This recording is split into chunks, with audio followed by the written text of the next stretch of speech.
Dar inicio a esta cátedra titulada Multiculturalidad, Interculturalidad Crítica y Pensamiento Decolonial, preside en este acto la maestra Ana Rosa Castellanos Castellanos, coordinadora de Vinculación y Servicio Social, en representación del doctor Marco Antonio Cortés Guardado, rector general de la Universidad de Guadalajara.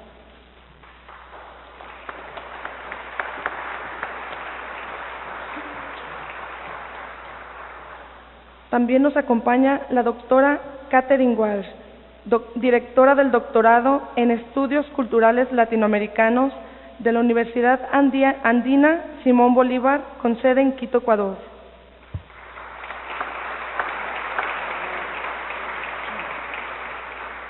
De la misma forma presento al licenciado Fortino Domínguez Rueda, coordinador del Seminario de Estudios de Pueblos Indios.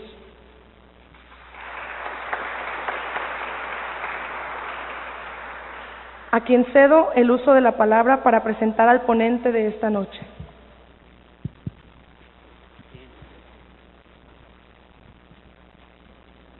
Muy buenas tardes tengan todos ustedes.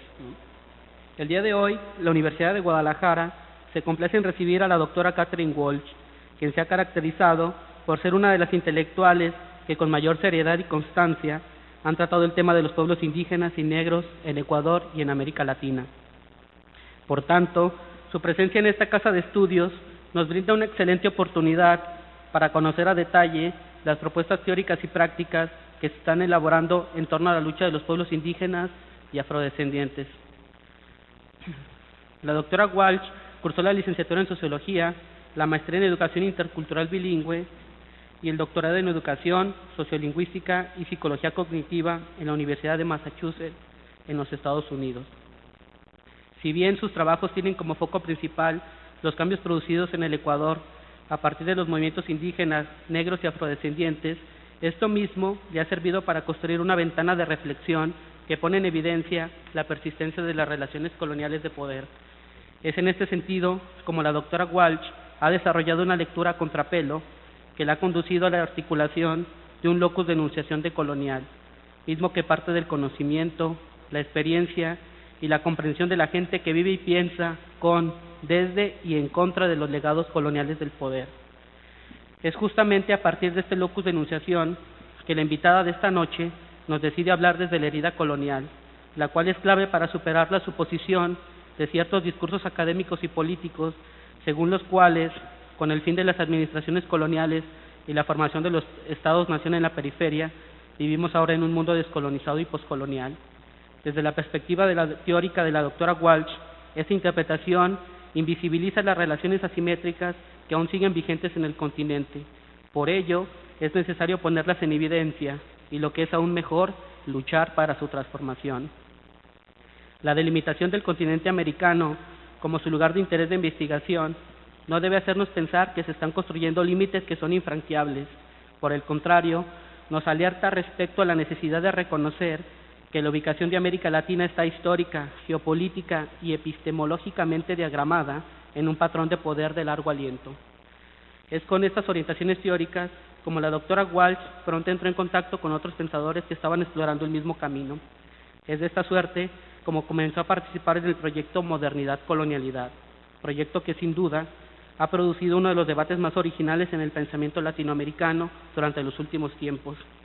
En los debates contemporáneos sobre el colonialismo, es desde esta perspectiva como se distingue claramente entre colonialismo y colonialidad, entendiendo a esta última como un fenómeno histórico mucho más complejo que el colonialismo y que se extiende hasta nuestros días.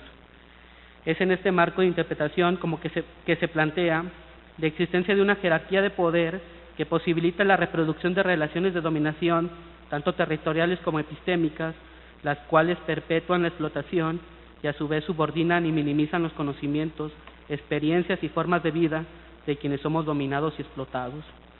Como comunidad argumentativa, el proyecto Modernidad-Colonialidad se ha caracterizado por desarrollar una crítica hacia las grandes narrativas modernistas, como la cristiandad, el liberalismo y el marxismo, localizando así su propio cuestionamiento en los bordes mismos de los sistemas de pensamiento occidental, con lo cual abre la posibilidad de entrar en contacto con todas aquellas formas de pensamiento que han sido silenciadas por la maquinaria eurocéntrica en un periplo de más de 500 años. Esta comunidad o red cuenta con lugares nodales para el ejercicio del pensamiento crítico en América Latina. Uno de ellos, sin duda, es el doctorado en estudios culturales latinoamericanos de la Universidad Andina Simón Bolívar, con sede en el Ecuador, donde actualmente la doctora Catherine Walsh se desempeña como subdirectora y además dirige el taller intercultural y la cátedra de estudios de la diáspora afroandina. Es desde este nodo como la doctora Catherine Walsh ha elaborado sus propuestas teóricas, pero siempre con un acompañamiento respetuoso hacia los movimientos sociales e indígenas. A este propósito, vale la pena recordar que fue justamente en la década de los 90 cuando los diferentes movimientos indígenas cobraron una mayor visibilidad, trayendo a la mesa de debate, entre otros, los tópicos relativos a la diversidad étnica, el pluralismo jurídico y los procesos de etnogénesis. A su vez, el auge de los movimientos indígenas tuvo como consecuencia que el tema de la diversidad cultural se pusiera de moda en los centros de investigación y en las políticas públicas del Estado. Si bien en un principio muchos creyeron que este espacio ganado en las agendas de arriba significaba un avance en la visibilidad y lucha de los pueblos indígenas y negros, pronto nos dimos cuenta que esta respuesta no satisfacía cabalmente las demandas de los movimientos. Los diferentes estados articularon una respuesta acorde a sus intereses, misma que puede ser descrita como la implementación de un discurso neoliberal multiculturalista, mismo que nos quiere hacer creer que con el simple reconocimiento a la diversidad y a la promoción de la inclusión se pueden borrar las desigualdades epistémicas de raza, de género y de clase. Como atinadamente lo ha evidenciado Catherine Walsh, este discurso solo ha generado una ilusión, pues la matriz de poder colonial sigue vigente y, lo que es aún peor, se encuentra en un proceso de reacomodo dentro de los diseños globales. Es desde ahí que la invitada nos hable de la recolonialidad, categoría de análisis que le sirve para construir una lectura crítica sobre el multiculturalismo y el nuevo discurso de la interculturalidad que actualmente muchos estados latinoamericanos vienen promoviendo como una salida viable ante las demandas de los pueblos indígenas y negros. Entre las publicaciones más recientes de la doctora Walsh se encuentran Interculturalidad y Plurinacionalidad, Elementos para el Debate Constituyente, Pensamiento Crítico y Matriz decolonial, Indisciplinar las Ciencias Sociales e Interculturalidad, y un largo etcétera, ¿no? Es a lo largo de estos textos como la autora pone en evidencia la relación existente entre conocimiento y poder. Asimismo, pone especial énfasis en los impactos que los movimientos indígenas vienen generando hacia las epistemologías hegemónicas del centro, mostrando con ello la pertinencia de revalorar los conocimientos que han sido subalternizados. Sus investigaciones desmantelan las geopolíticas del conocimiento y develan cómo éstas generan una imagen de la otredad que muchas de las veces solo mantienen el statu quo implementado desde los estados neoliberales y las agencias multilaterales. La diferencia colonial que actualmente están abriendo los movimientos sociales indígenas y afrodescendientes ofrecen alternativas reales a la modernidad y a las políticas epistémicas, ontológicas y existenciales que solo se encuentran orientadas al mantenimiento de la colonialidad del poder y del saber. Por tanto, hoy más que nunca, debemos atender y dar continuidad a la elaboración de un punto de vista crítico en y sobre la interculturalidad.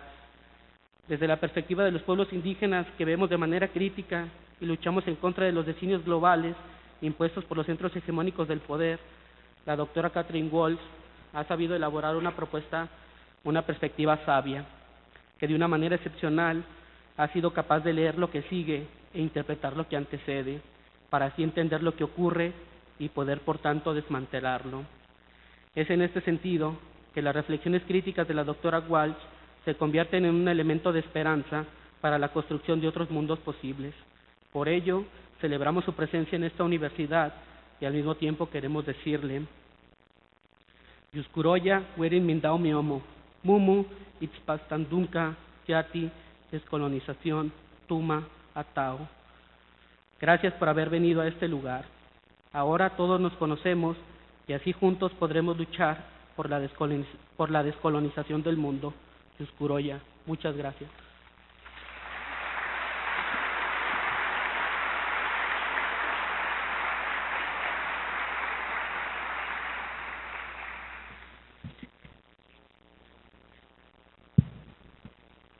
Buenas noches. Después de esta introducción, tengo miedo a hablar.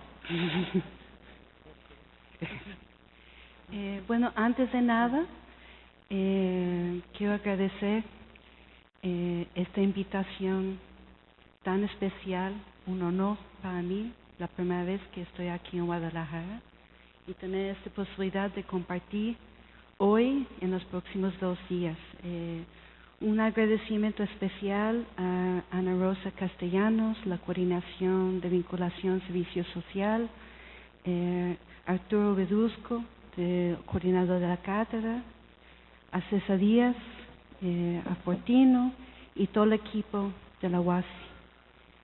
Espero que hoy iniciamos una larga conversación que va a seguir dándose, si no físicamente presentes, virtualmente, pero un inicio de algo de largo alcance. Antes de empezar mi ponencia, quiero pedir permiso de los pueblos, de los ancestros de estas tierras, que me dan permiso por hablar, por compartir la palabra con ustedes, y también agradecer mis orishas, mis diosas, que siempre caminan conmigo. Creo que están presentes estas noches juntos con todos nosotros. Bueno, tengo la cuestión tecnológica.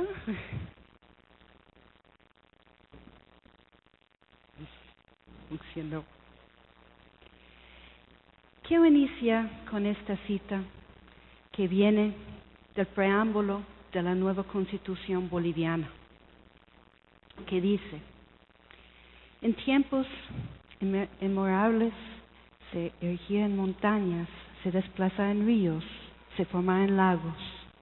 Nuestra Amazonía, nuestro Chaco, nuestro altiplano y nuestros llanos y valles se cubrían de verdores y flores.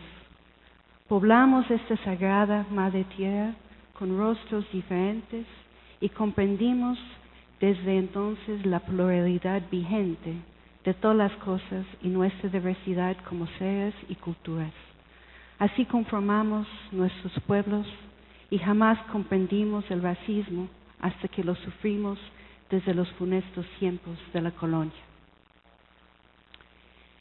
En las últimas 2 décadas, tanto en la región andina, Ecuador y Bolivia, pero también aquí en México, con la lucha y el proceso zapatista, son los movimientos sociales, políticos y ancestrales de los pueblos indígenas, también de los pueblos afrodescendientes, que están liderando y orientando el pensamiento y los proyectos intelectuales más importantes.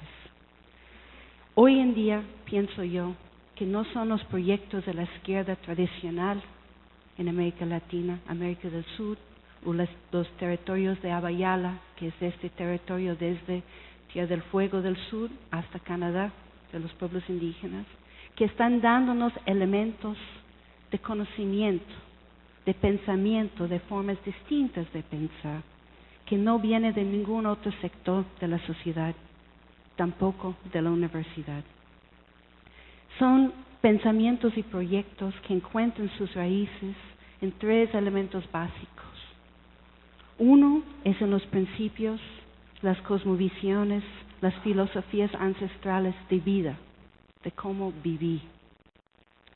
Segundo es la lucha o las luchas históricas en contra de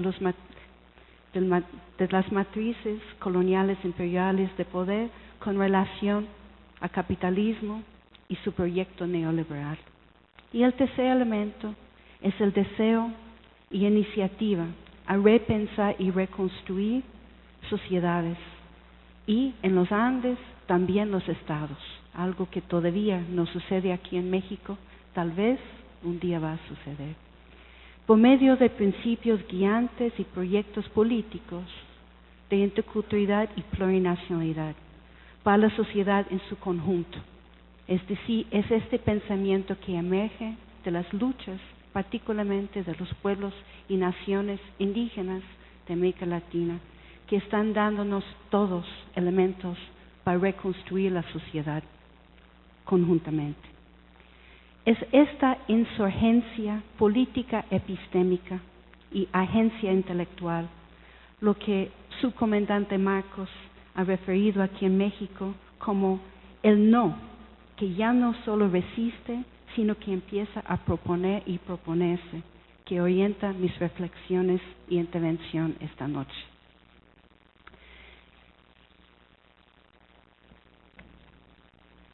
Lo que tengo organizado es algo visual y oral, que da algunos elementos para seguir pensando conjuntamente. La idea es que en el seminario mañana y el día viernes podemos desarrollarlo un poco más. Quiero partir de 3 preguntas claves. Primero, y un poco siguiendo con el pensamiento de Fortino, ¿qué se entiende por la interculturalidad? ¿Por qué hablar de la interculturalidad crítica? ¿Y cuál es el proyecto que apunta ante la pervivencia de la colonialidad? Un patrón de poder que sigue reproduciéndose. Segundo, ¿cuáles son los ejes céntricos de la matriz de poder colonial y de qué manera se construye el pensamiento decolonial al exterior, pero también al interior, como contrapuesta a esta matriz? Y finalmente, ¿cuál es la relación entre interculturalidad crítica y pensamiento decolonial?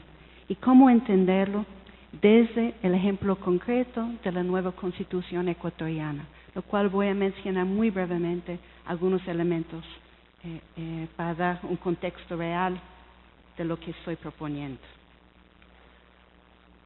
Entonces, iniciamos con esta comprensión crítica de la interculturalidad. Sabemos que aquí en México, como en otras partes de las Américas, la interculturalidad se inserta en el reconocimiento reciente de la diversidad histórica étnico-cultural. Una diversidad enraizada en las políticas del exterminio, de esclavización, de deshumanización y de inferiorización. Y en la supuesta superación de lo indio y de lo negro, el proyecto de mestizaje y de democracia racial tan evidente en México, pero también en otras partes de América Latina. Desde los años 90 iniciamos todo un proceso de reconocimiento e inclusión constitucional. En algunos países más abierto, más multicultural que otros, pero siempre con 2 ejes en tensión. Uno es la demanda que viene de los pueblos ancestrales de ser reconocidos, de ser incluidos dentro de un Estado, una sociedad donde históricamente no han tenido rol central. Si pensamos cómo México sigue pensando los pueblos indígenas, todavía no son sujetos, ¿no es cierto? Pero a la vez que vienen esas demandas de cambiar la Constitución, sabemos que la Constitución es un poco el edificio del país, ¿no es cierto?, que dan una estructura, un diseño para ir pensándonos. Pero a la vez que existen esas demandas, ha existido esas demandas durante los años 90, también viene una serie de políticas multilaterales, principalmente y inicialmente desde el Banco Mundial, con su política en 1990-91 hacia los pueblos indígenas de América Latina, donde dice a los estados en cada país de la región que tiene que multiculturalizarse, tiene que reconocer esos pueblos indígenas y también afrodescendientes. Entonces podemos ir cuestionando, como quiero hacer en un momento, cómo entendemos esta tensión entre demandas que vienen de los pueblos y comunidades y las políticas multilaterales, obviamente con intereses muy distintos. Entonces, en este contexto, a veces de intereses sociopolíticos opuestos y distintos, que se encuentra la interculturalidad con su uso en sentido asociado a por lo menos 3 perspectivas distintas.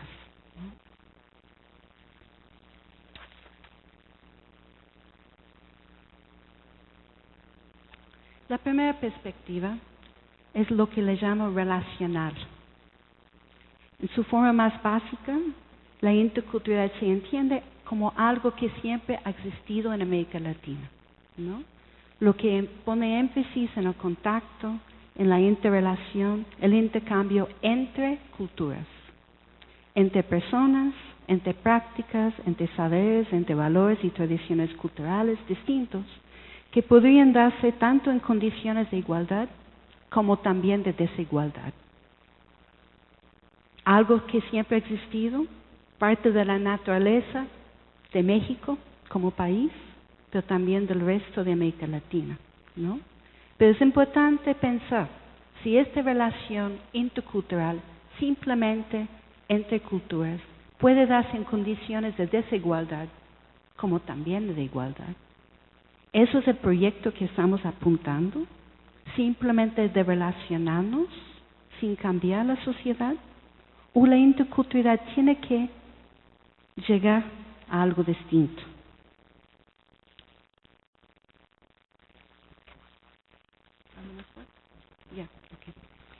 Claro, el problema con esta perspectiva es que oculta o va minimizando la conflictividad, los contextos de poder y de dominación, y limita la interculturalidad al contacto individual, dejando a un lado el problema de dominación estructural. Pero hay una segunda perspectiva, y tal vez esa perspectiva es lo que podemos ver claramente en el contexto oficial de México, ¿no? Lo que le llamo interculturalidad funcional u utilitaria, la que busca promover el diálogo, la convivencia y la tolerancia con metas hacia la inclusión, sin necesariamente tocar las causas de la asimetría social y cultural. Desde esa perspectiva, la interculturalidad es, como dice el peruano Fidel Tubino, funcional al sistema existente.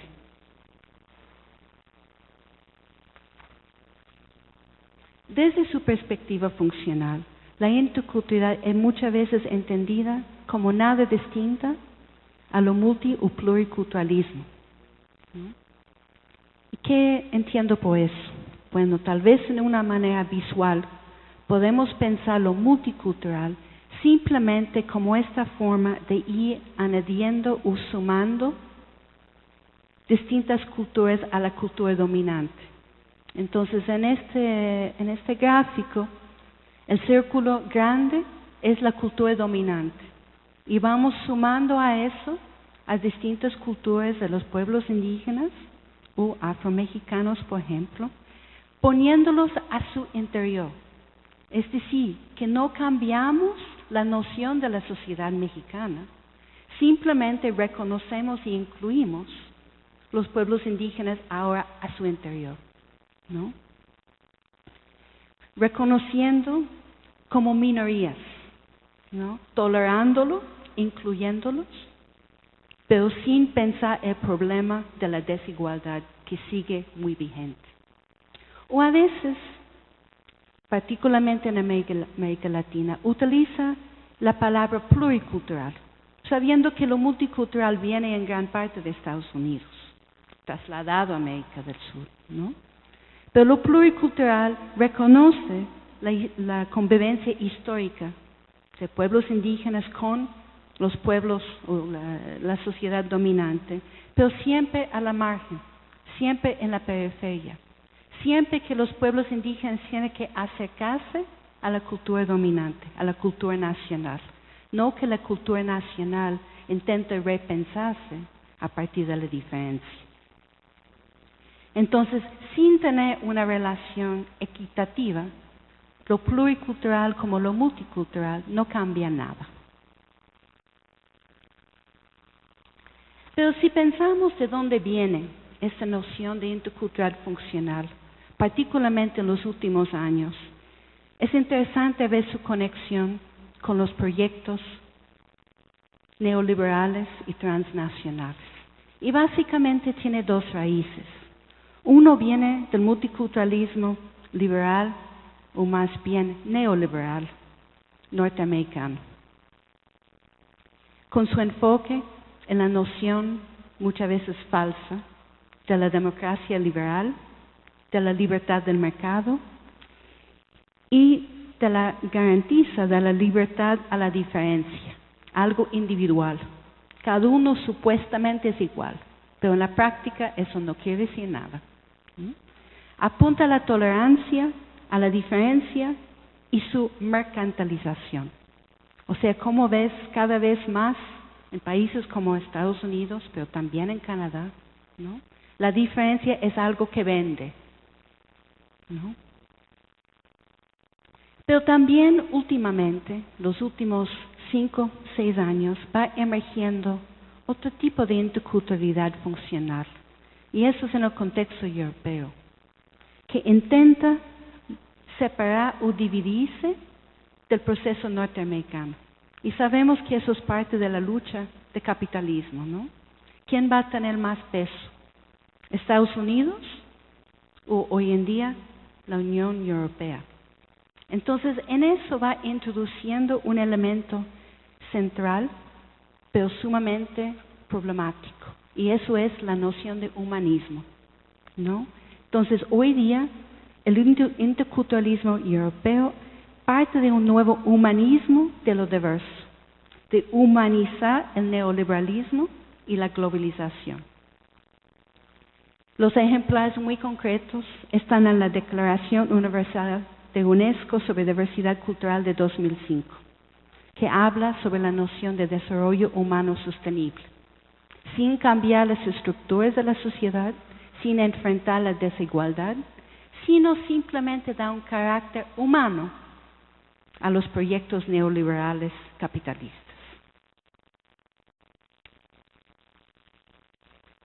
En eso podemos hablar de los nuevos paradigmas, no paradigmas, sino paradigmas de desarrollo humano, la inclusión y la cohesión social.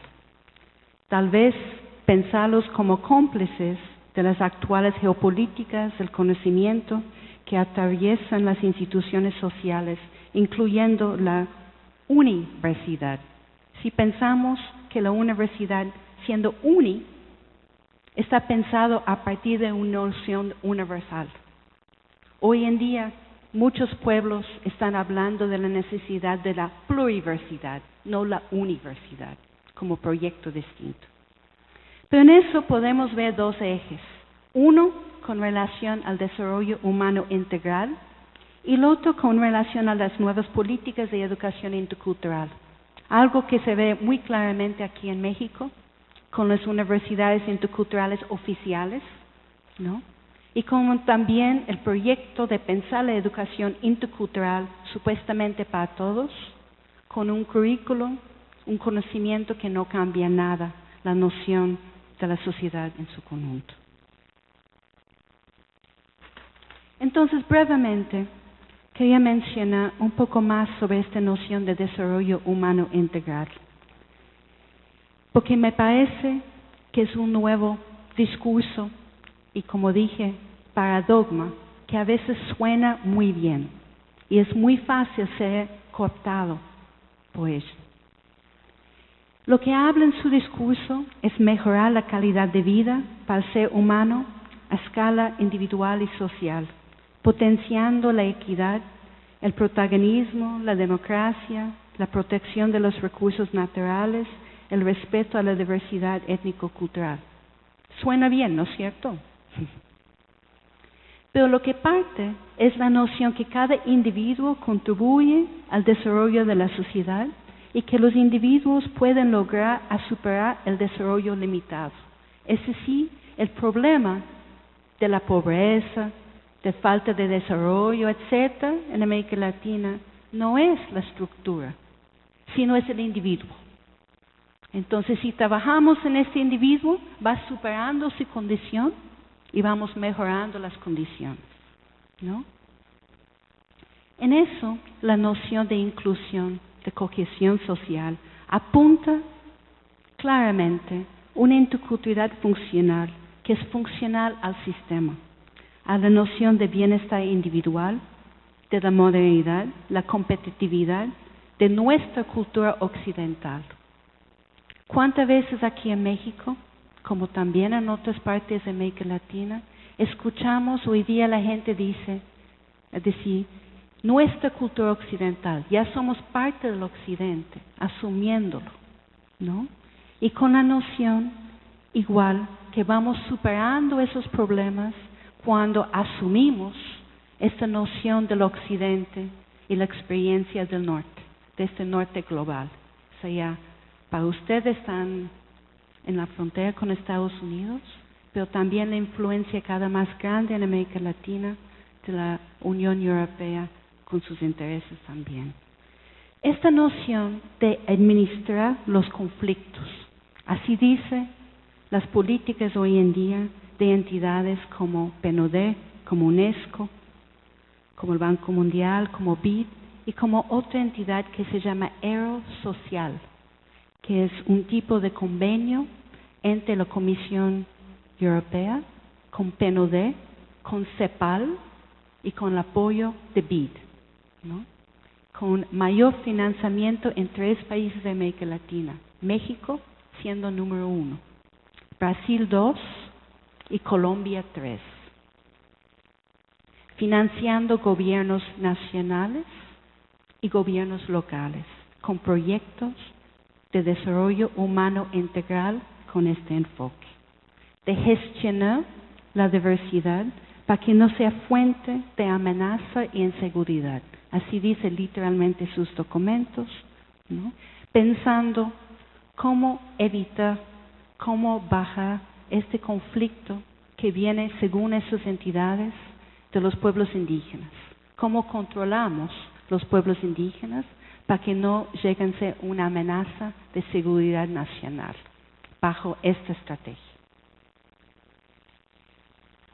Podemos preguntar si en verdad esta perspectiva no está también atrás de la política del Estado y la reforma educativa mexicana. Y pongo reforma así con raya, porque es reformular lo mismo. No es cambiar, sino reformular, sigue dando la vuelta de la misma cosa. Como dice un artículo hace un par de años en el Universal, el mandatario, obviamente hablando del presidente de la República, dijo que la reforma que propone debería sustentarse en 5 puntos. Y pensamos estos 5 puntos con lo que acabo de mencionar, ¿ya? La infraestructura, el acceso a tecnologías educativas de vanguardia, la vinculación de la educación con las necesidades productivas del país, la evaluación en la educación y, por último, la promoción del ejercicio de la libertad individual, ¿ya? La construcción de ciudadanía, la promoción de la competitividad y el profundo amor a nuestra patria fundado en valores. Creo que no necesitamos hacer más comentarios. ¿Cómo contrastamos o distinguimos eso con lo que yo llamo intercultural crítica? Primero, la intercultural crítica parte del problema estructural, colonial, racial y su ligación al capitalismo del mercado. No es una cuestión simplemente de llevarnos bien o de relacionarnos. Cuestiona, como dice el Consejo Regional Indígena de Cauca, del sur de Colombia, cuestiona profundamente la lógica irracional instrumental del capitalismo y apunta hacia la construcción de sociedades diferentes a otro ordenamiento social.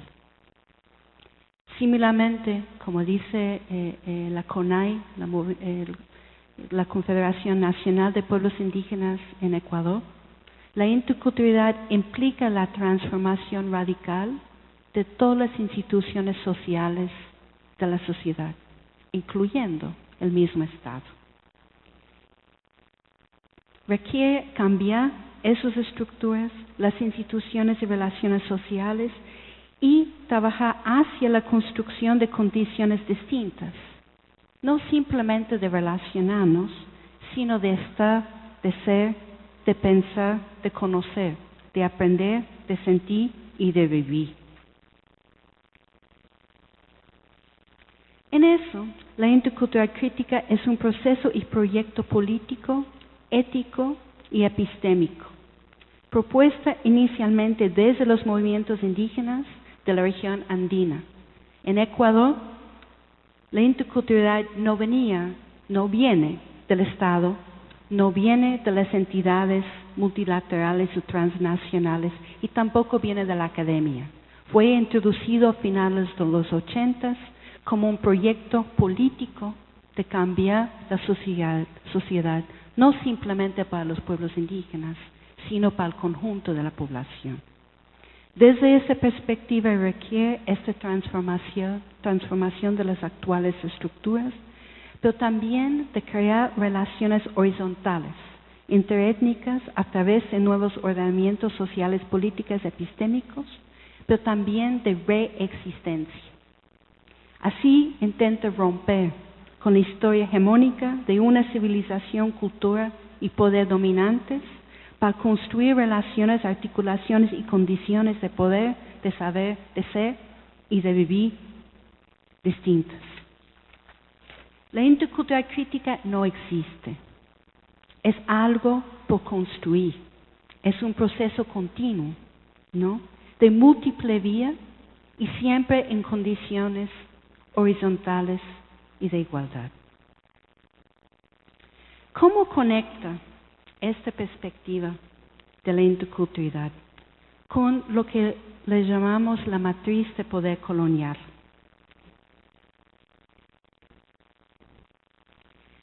Entendemos, y junto con todos que trabajamos dentro del proyecto de colonialidad, modernidad que Fortino mencionó, pero también más bien pensando que para muchos pueblos originarios de este mundo, de las Américas, la colonialidad no es un término introducido desde la academia, sino que es algo que ellos han venido llamando, describiendo y luchando en contra de por siglos.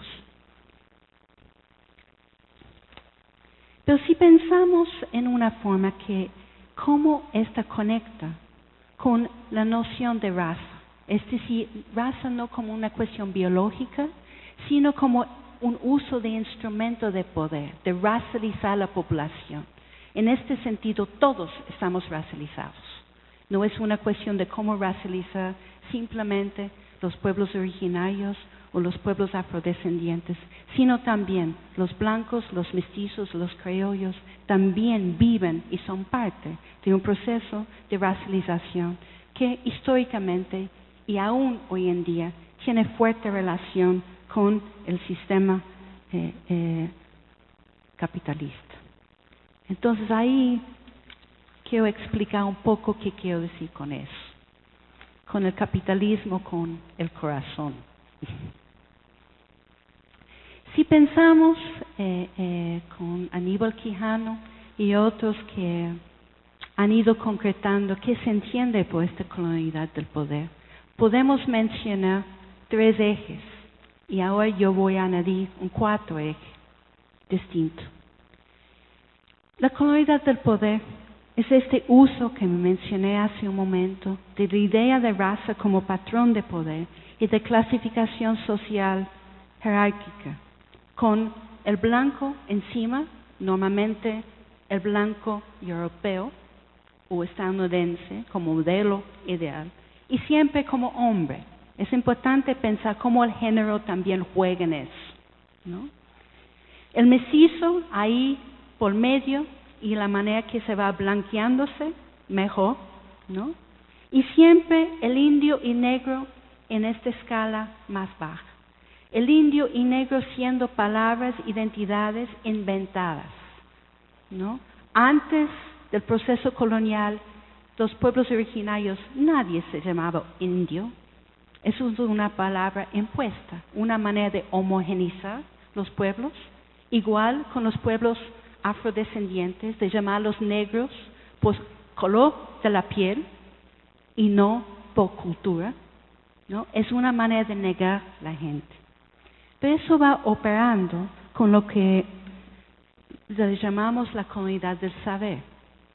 esta noción del eurocentrismo como perspectiva única de conocimiento, que descarta la posibilidad de otras racionalidades epistémicas y bases de conocimiento, que hace imposible pensar que los pueblos indígenas o afrodescendientes producen conocimiento, y peor aún en la universidad. En un estudio que hice hace poco en las universidades de América Andina, encontré que entre 80 y 90% de los sílabas, los programas de las universidades, la bibliografía en su gran mayoría es de autores norteamericanos o europeos traducidos a castellano. No había otros autores latinoamericanos y peor aún pensadores indígenas y afrodescendientes. Entonces, ¿cómo las universidades va perpetuando esta noción de qué es conocimiento? ¿Qué conocimiento vale? ¿Y qué es este otro saber folclórico tradicional que no tiene ningún peso en la universidad? Eso relaciona con la noción de colonialidad del ser. Este control ontológico existencial que ha atentado desde muchos siglos atrás y sigue inferiorizando y deshumanizando. Lo que dijo Frantz Fanon en su obra es esta manera de hacer sentir no existir, la no existencia de ciertos pueblos, ¿no? Por este mismo sistema de racialización. Y eso va juntando la noción de razón, de racionalidad y humanidad. Los más humanos son los que tienen razón, es decir, los blancos, los hombres blancos tienen más razón, particularmente los que vienen del norte global, entonces son ellos que son más humanos. Y si pensamos cómo concretamente este sistema, esta matriz sigue dándose hoy en día. Pero quiero introducir otro elemento que para mí es central a entender los procesos en América Latina. Y eso es lo que yo le llamo la colonialidad de la madre naturaleza o la madre tierra, ¿no?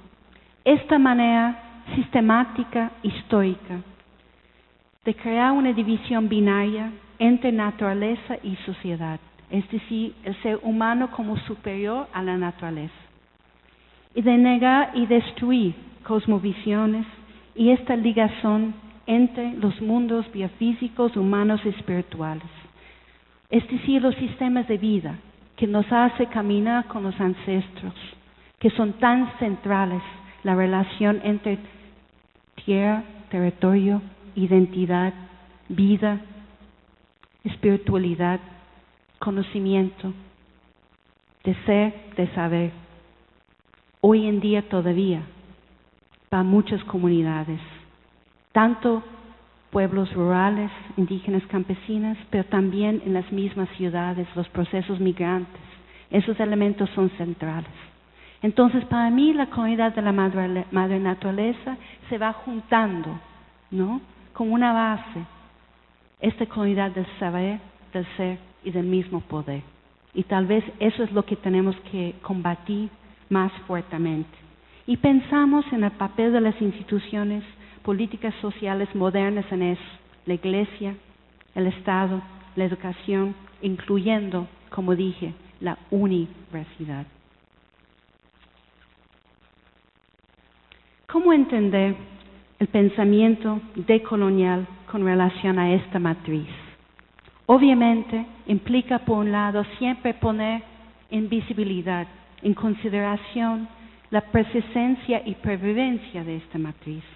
Pero también es reconocer la necesidad de procesos que, por un lado, intenta pensar desde, es decir, un proceso de pensamientos propios que intenta conectar el saber, ser y el saber ser hacia la existencia y la liberación colectiva, no individual, de la libertad de este desarrollo humano integral que criticamos hace un momento, ¿no?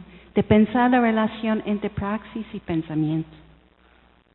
Pero no apunta simplemente a la resistencia, sino también la creación de condiciones radicalmente distintas de reexistir y vivir.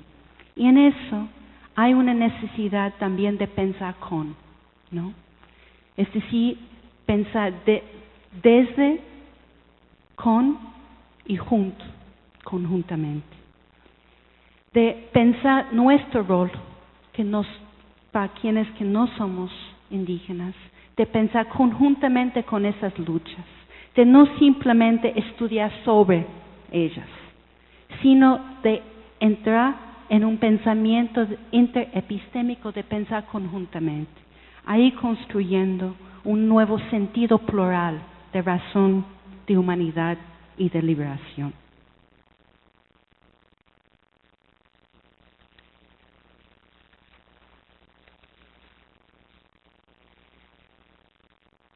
Entonces, podemos decir, interculturalidad y decolonialidad son proyectos enlazados y emergentes, de pensar la interculturalidad críticamente y de pensar la decolonialidad como una manera de ir enfrentando esta matriz colonial que pervive hoy en día todavía, ¿no? De pensar que esos espacios afuera o al exterior de esta matriz colonial que sigue en muchas comunidades, permitiendo a la gente existir, reexistir, vivir, pero también es de pensar cómo penetramos esos espacios desde adentro, cómo trabajar dentro de la universidad, un poco como es el proyecto mismo de la UASI, ¿no? De cuestionar la universidad, de cuestionar esta noción de conocimiento único y construir bases de pensar conjuntamente, que construye posibilidades de ir más allá, ¿no?, de esta forma de conocimiento y saber eurocéntrico y de pensar hoy en día de proyectos intelectuales, epistémicos, políticos distintos. En este sentido, construir el pensamiento decolonial o la misma decolonialidad implica transgredir, interrumpir, desmontar la matriz colonial y crear condiciones de poder, de saber, ser, estar, sentir y vivir que toman distancia del capitalismo y su razón única, ¿no? Y eso es muy importante, de pensar que este corazón de capitalismo que sigue orientando la matriz colonial ha penetrado todos los aspectos de la vida. Entonces, parte de la lucha decolonial es enfrentar también el capitalismo. Construir la interculturalidad requiere articular seres, saberes, modos y lógicas de vivir, de convivir, es decir, de vivir en un nuevo orden y lógica que parten de la complementariedad de diferencias y parcialidades sociales. Y en eso quiero darles muy brevemente 3 ejemplos de la nueva Constitución ecuatoriana. Tal vez ustedes saben o tal vez no, que en septiembre del año pasado Ecuador, en referéndum popular, aprobó una nueva Constitución que fue parte de un proceso de una asamblea constituyente, no con partidos políticos, sino con gente de los movimientos sociales, políticos del país, mucha gente joven que tenía mucha energía para repensar el país para todos. Y en su proceso va cruzando la lógica típica de qué es una constitución. ¿Cuáles han sido esos elementos que va organizando, estructurando un Estado y va introduciendo en una forma muy distinta elementos nuevos que nos permite pensar con elementos ancestrales de la sociedad, pensados no simplemente para los pueblos indígenas, sino otra vez para el conjunto de la sociedad. En eso, Ecuador tiene la única constitución en América Latina, ¿no? Bolivia tiene algo similar, pero podemos decir, Bolivia, con un país de mayoría indígena, intenta indemnizar el país como proceso importante. Pero Ecuador, autodefinido como país de mayoría mestiza, que siempre ha sido muy negado de sus raíces indígenas y afrodescendientes, toma en su nueva constitución una manera de pensar conjuntamente con. Y eso es un proceso sumamente radical. Entonces veamos esos ejemplos muy cortitos. El primero es con relación a ciencia y conocimiento. O sea, esta crítica que acabamos de ver en la matriz colonial, que lo piensa como singular el conocimiento. En la nueva Constitución reconoce que la ciencia y el conocimiento no son singulares, tampoco son únicos. Enlaza los conocimientos ancestrales con y como conocimientos científicos.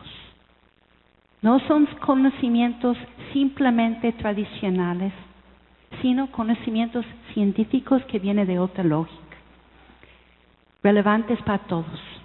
Y hace un cambio de lógica en dar un lugar céntrico a la ciencia y el conocimiento como enlazados con la vida misma.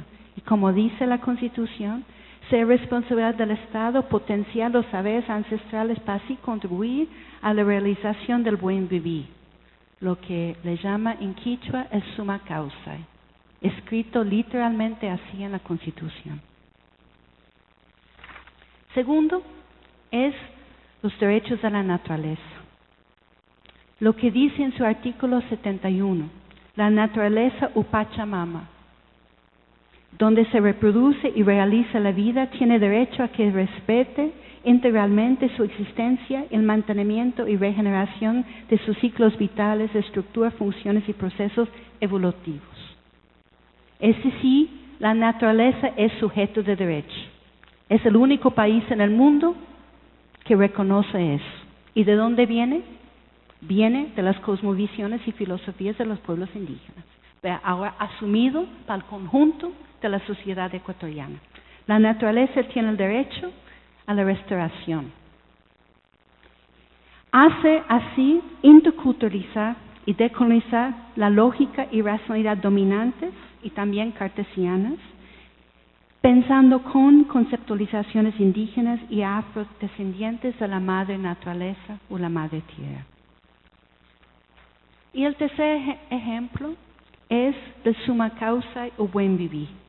Como dice el preámbulo de la Constitución ecuatoriana, decidimos construir una nueva forma de convivencia ciudadana en diversidad y armonía con la naturaleza para alcanzar el buen vivir, el summa causa. ¿Qué es summa causa o buen vivir?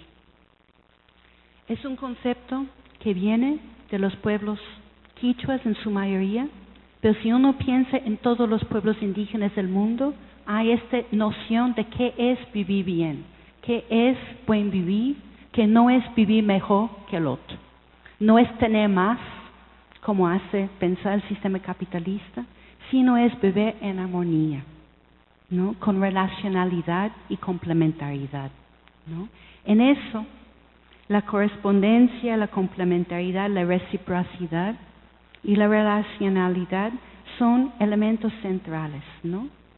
Un sistema de vida y de saber que conecta los espacios físicos con lo intangible, lo material con lo espiritual, los humanos con la naturaleza y la relación armónica de articulación. La interrelación necesaria de seres, saberes, culturas, racionalidades y lógicas de pensar, actuar y vivir.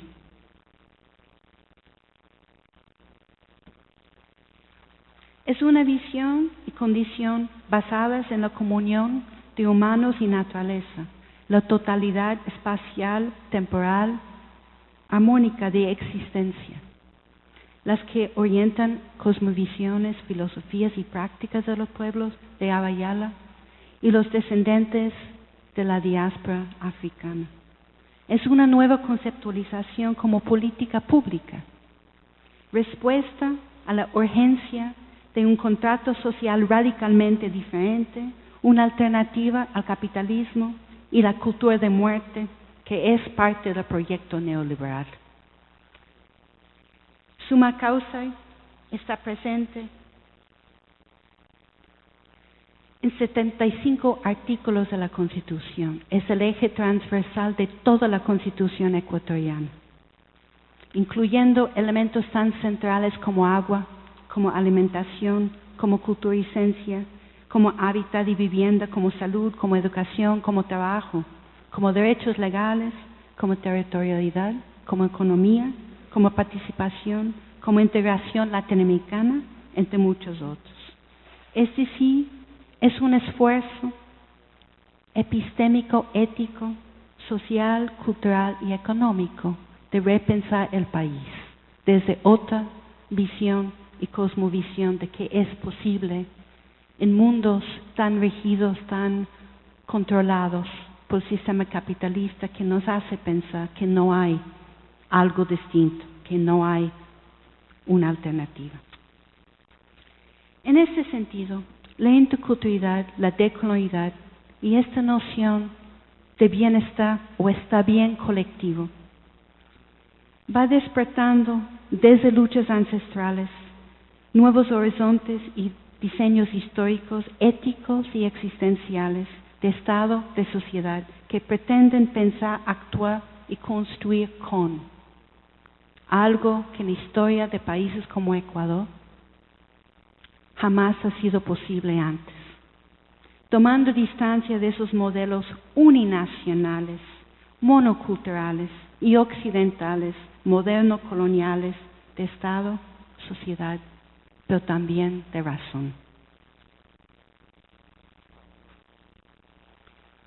Hacia un encaminar de lo decolonial, donde vamos reemplazando este corazón de capitalismo que vimos antes, con un corazón de vida. ¿Qué implica hoy en día en Ecuador, en Bolivia, pero también en México, de vivir? Muchas veces sobrevivimos, pero no vivimos. ¿Cómo repensar la cuestión de saber, de ser, de poder, pero también nuestra integración como parte de la madre naturaleza de esta forma? A ir despertando esos nuevos designios históricos de sociedad, de comunidad, de Estado y de vida para todos. En este sentido, y para ya ir terminando, creo que es importante pensar, como dije al inicio, esos proyectos que están emergiendo en la América del Sur, este sur que empieza aquí en México y que va hacia el Tierra del Fuego, ¿no? Que están introduciendo nuevos elementos, nuevas posibilidades de repensar la sociedad, de dar la vuelta del mapa que siempre ha situado el norte global occidental en el centro como lo más grande, como lo más poderoso, como el modelo y aspiración únicos. Y creo que esta posibilidad real emergiendo de una interculturalidad crítica, de un pensamiento decolonial y de un proyecto de pensar la sociedad y el Estado también de otra manera, nos da algo de esperanza. Son caminos reales que estamos viviendo hoy en día y cómo podemos aprender y pensar con ellos. Muchas gracias.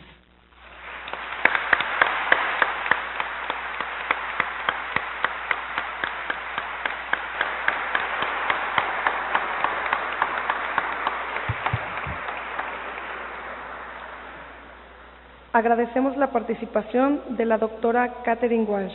A continuación, daremos inicio a la sesión de preguntas y respuestas. Moderará la maestra Ana Rosa Castellanos.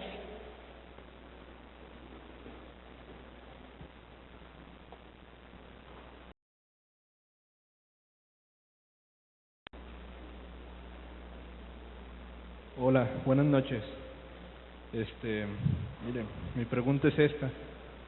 Retomando el análisis de Mariátegui con el problema indígena y el problema del negro, y aceptando el proyecto socialista como la alternativa ante la deshumanización que impulsa el sistema capitalista, y cuestionando cómo, a muchos movimientos que entienden el proyecto socialista como un producto del eurocentrismo ¿Usted qué plantea ante las propuestas político-teóricas de Mariátegui y del Che?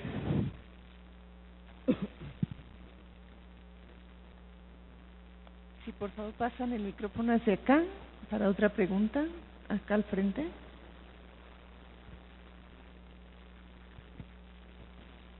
Vamos a tomar algunas preguntas y luego ya damos la palabra a Caterina. Hola. A mí me gustaría que profundizara quizá un poco más sobre el tema del Estado en esta nueva propuesta, ¿no? Y también comentar que es verdad que la interculturalidad se entiende quizá de manera distinta en Sudamérica, bueno, sobre todo en la parte andina, ¿no?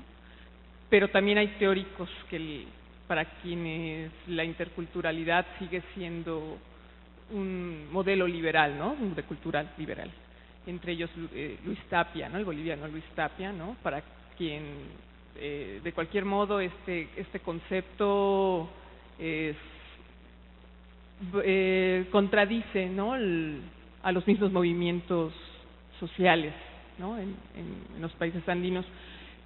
La parte de autonomía y de Estado es la que me gustaría que nos hablara con más profundidad y cómo se ha solucionado ahora en esta nueva propuesta constitucional en el Ecuador. Bien, voy a señalar las otras preguntas que tenemos. ¿El concepto de interculturalidad crítica tiene relación con el concepto de creación de gobiernos comunitarios, pensar y actuar sin el Estado neoliberal, es decir, en dispersar el poder? ¿Qué relaciones hay entre las propuestas de matrices teórico-políticas desarrolladas por Alcira Argumedo y su perspectiva de matrices decoloniales? De aquí a 10 años, ¿cómo vislumbra la situación política social de América Latina? ¿No es la interculturalidad crítica una continuidad del pensamiento de la modernidad europea? ¿Por qué no construir una epistemología desde los pueblos indios? Hasta aquí dejamos las preguntas. Si da tiempo, haríamos una nueva ronda. Bueno, muchas gracias por esas preguntas importantes. Voy un poco en orden, ¿ya? Lo que yo acabo de describir, yo no veo como proyecto socialista. Hay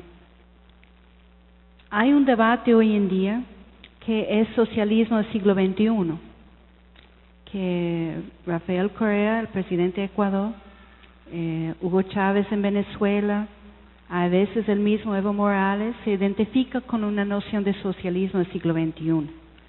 Pero en este momento yo no estoy hablando de este proyecto de gobierno, sino más bien cómo desde los movimientos indígenas particularmente, también los movimientos afrodescendientes, pero más que todo los movimientos indígenas en la región andina, ¿no?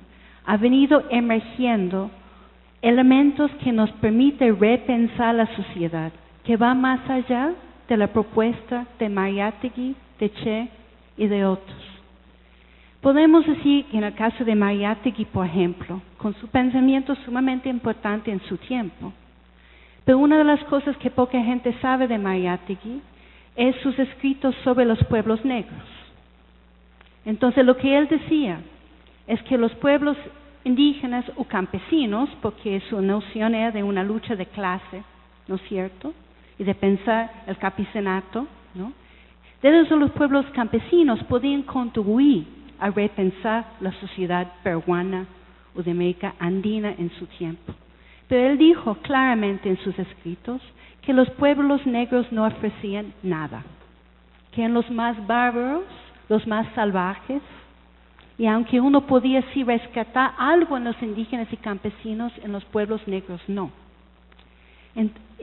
Entonces yo creo que es importante, sin negar el pensamiento latinoamericano importante, ¿no?, en su larga trayectoria, como muchas veces el pensamiento de la izquierda en América Latina ha negado el pensamiento indígena y también de los afrodescendientes.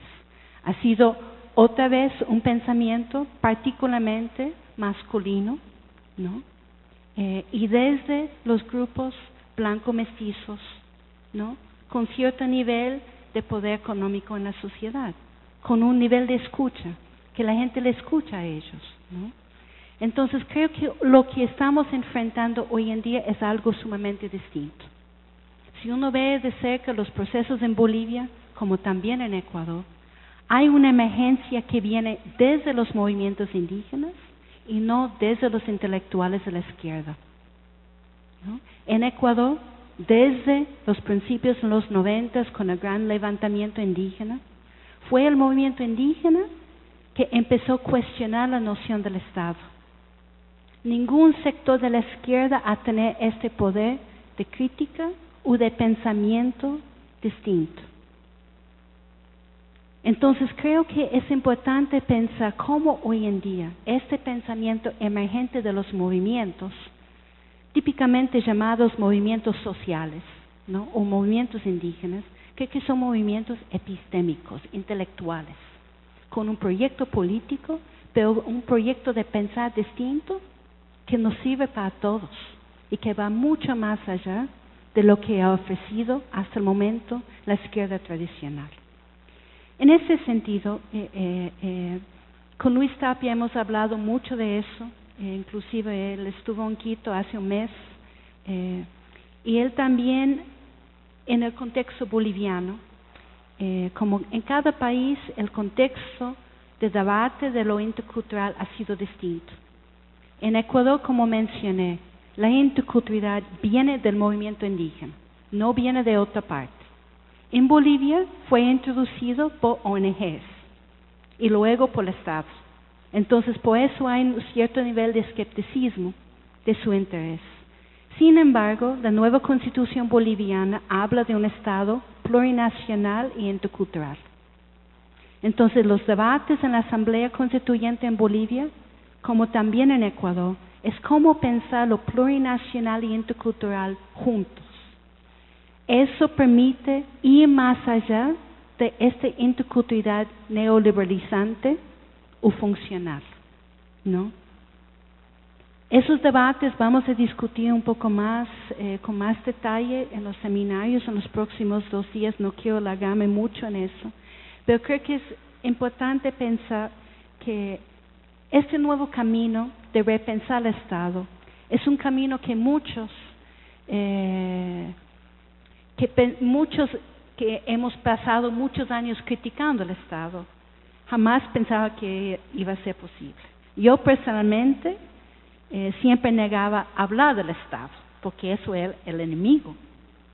Y hoy en día, de ver procesos en esos 2 países como Ecuador y Bolivia, de repensar el Estado como algo distinto, como este edificio donde todos tenemos que entrar, donde los cuartos todos tienen el mismo tamaño, todos tenemos el mismo peso. ¿Y cómo hacer eso? ¿Es posible o no? No sabemos, porque recién estamos iniciando el camino. Pero creo que ofrece algo distinto que todos los teóricos que han escrito sobre el Estado jamás podían imaginar, ¿no? Bueno, con relación a algunas de las preguntas acá. Con relación al concepto de intercultural crítica y la creación de gobiernos comunitarios. Yo creo que la interculturalidad crítica, si pensamos su significación desde el movimiento indígena, requiere un proceso de espacios propios. Cuando pueblos han tenido negado por siglos su existencia, su posibilidad de autogobierno, de autoliderazgo, de autodeterminación, esos procesos son centrales. Pero el desafío es cómo vamos a ir construyendo puntos de encuentro, de articulación o convergencia entre ellos, ¿no? Un camino posible es que simplemente quedamos, como es la experiencia hoy en día en México, en partes de México, de gobiernos comunitarios, de un cierto nivel de autonomía, ¿no?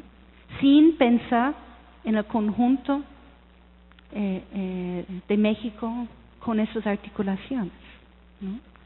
Pensamos, por ejemplo, en los procesos de establecer universidades propias, pluriversidades más bien dicho, desde los pueblos indígenas, que es un proceso sumamente necesario. Pero también hay la necesidad de educar al resto.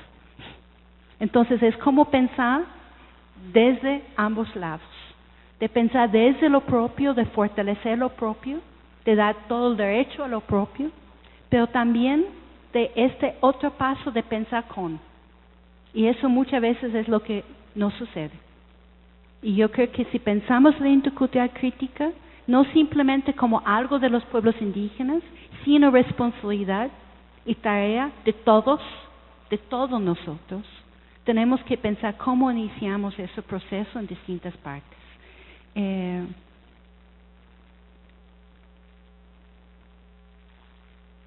De aquí en 10 años, ¿cómo podemos vislumbrar la situación política social? Yo no tengo idea. Lo que sí veo en los procesos ecuatorianos es la fuerza del enemigo, que va buscando nuevas estrategias de manipular, de cooptar, de dividir y quebrantar esos procesos. Algo similar que ocurre en Bolivia.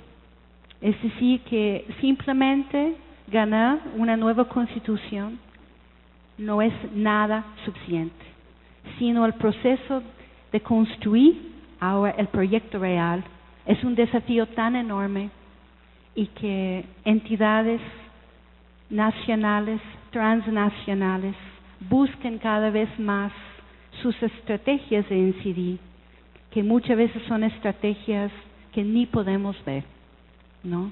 Entonces, de 10 años, vamos a tener procesos concretos distintos, tal vez, pero el capitalismo no va a morir fácilmente.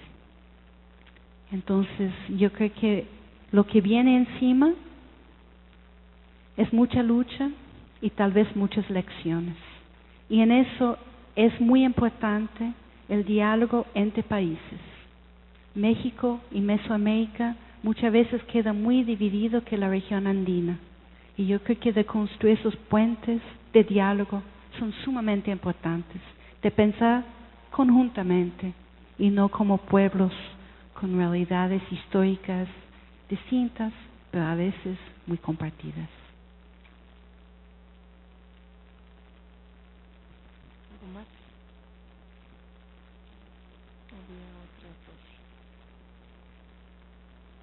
Bueno, hay más aquí. Si no es la intercultural crítica una continuidad del pensamiento de la modernidad europea, ¿por qué no construir una epistemología desde los pueblos indios o indígenas? Yo creo que eso es lo que estamos hablando. Es decir, esos procesos emergentes, ¿no?, de hablar de pensamiento decolonial es eso. Es construir desde las luchas, ¿no?, de los pueblos indígenas, pero también de los afrodescendientes, que en México yo sé que muchas veces están totalmente invisibilizados, como también en la región andina. Es sumamente importante construir esas epistemologías, ¿no? Pero si tomamos la intercultural crítica en serio, como he dicho varias veces, es pensar con esas epistemologías. Son epistemologías no solamente para los pueblos indígenas, sino son epistemologías que nos sirven a todos. Y ahí mis 3 ejemplos que di desde la Constitución de Ecuador. El hecho que la modernidad europea, el proyecto neoliberal, intenta cooptar, se hace. Y a veces pensamos que tal vez tenemos que terminar las terminologías que usamos. Tal vez la interculturalidad tenemos que cambiar y inventar otra palabra para marcar la distinción.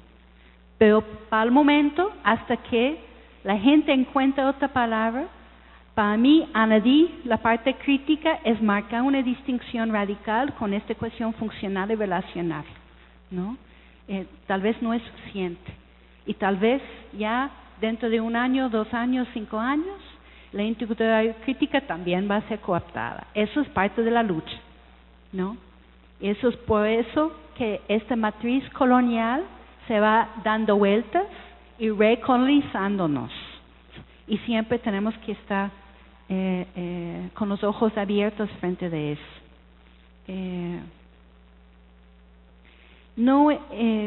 Con relación a esta otra pregunta, ¿qué relaciones hay entre la propuesta de matrices teórico-políticos desarrollados por Alicia? ¿Aleva? ¿Alcida? Yo no conozco ese trabajo, entonces no lo puedo comentar específicamente, pero lo que puedo decir es que lo que yo estoy proponiendo aquí no es un trabajo propio mío. Yo no soy la dueña de eso. Tampoco son los dueños los que pertenecemos a este proyecto de modernidad y colonialidad, sino es ese esfuerzo de pensar con esos elementos que vienen de pueblos, de comunidades, de movimientos de las Américas, y de cómo nombramos eso, pensando que a veces esta política de nombrar nos ayuda a aclarar estrategias de lucha, que eso es la cuestión, no queda en una cuestión teórica abstracta, sino busca cuál es la praxis que tenemos que tomar. Bien, agradecemos a la doctora Catherine esta aportación que nos ha hecho. Creo que nos deja múltiples interrogantes, propuestas concretas sobre cómo construir nuevas formas, no solo de pensar, sino también de relacionarnos, generar procesos de mayor horizontalidad en nuestras relaciones. Creo que empezando por nosotros mismos, en todas nuestras relaciones humanas, es empezar el proceso de generación de acciones decoloniales. Es difícil, pero creo que ella nos anima a ir abriendo estos caminos, y bueno, le agradecemos profundamente a la doctora Catherine. Esperamos que todos ustedes nos puedan acompañar al desarrollo del seminario el día de mañana y el día de pasado mañana, y bueno, creemos que estas aportaciones realmente nos abren puertas, nos abren también visiones distintas, y que, como se señalaba desde el inicio de su exposición, esta articulación de saberes y de propuestas es quizá la clave para ir encontrando mecanismos y estrategias que nos enseñen y en los que aprendamos a innovar. Le agradecemos a la doctora y a todos ustedes.